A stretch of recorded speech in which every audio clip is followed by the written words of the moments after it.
Shalom, renungan malam seiman yang ditulis oleh Dr. Kathleen Liwijaya Kuntaraf dan Pendeta Dr. Jonathan Kuntaraf. Judulnya adalah Tidak Kekurangan Karunia.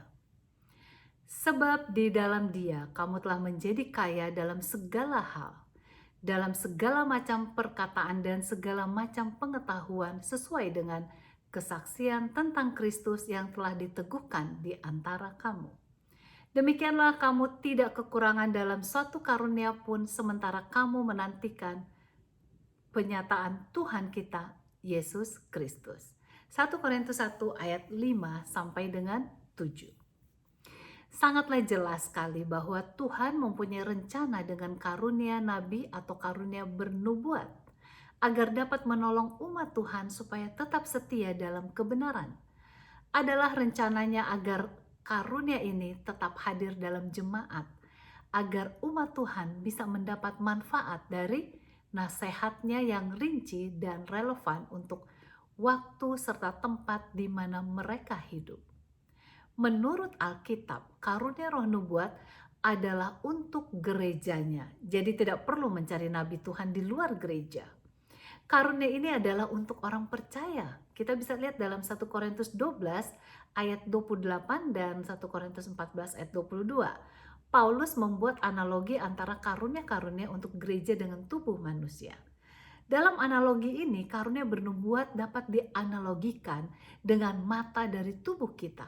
Memang terbukti demikianlah pandangan dari orang dalam perjanjian lama yang menyebutkan nabi sebagai pelihat, sebagaimana yang dikatakan dalam 1 Samuel 9 ayat 9.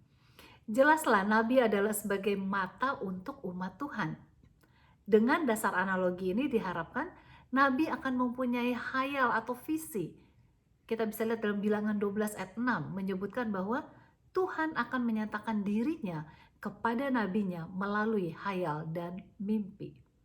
Adalah maksud Tuhan agar di akhir zaman jemaat Tuhan tidak akan kekurangan karunia sebagaimana yang tertulis dalam 1 Korintus 1 ayat 7.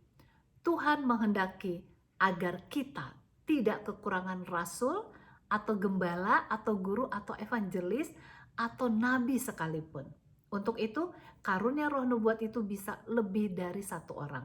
Seperti dalam zaman Alkitab, karunia bernubuat bisa saja lebih dari satu orang. Namun kita mengetahui bahwa karunia bernubuat dimanifestasikan sebelum kedatangan Yesus. Yang kita perlu ingat ialah akan adanya nabi palsu di akhir zaman. Kita bisa lihat dalam Matius 24 ayat 24. Sebab itu kita harus mengujinya sebagaimana yang tertulis dalam 1 Tesalonika 5 ayat 21. Kita telah menguji Ellen G. White dan ternyata ia telah lolos ujian.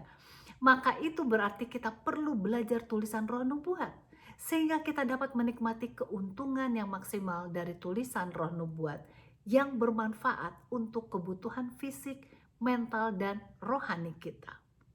Tuhan Yesus memberkati.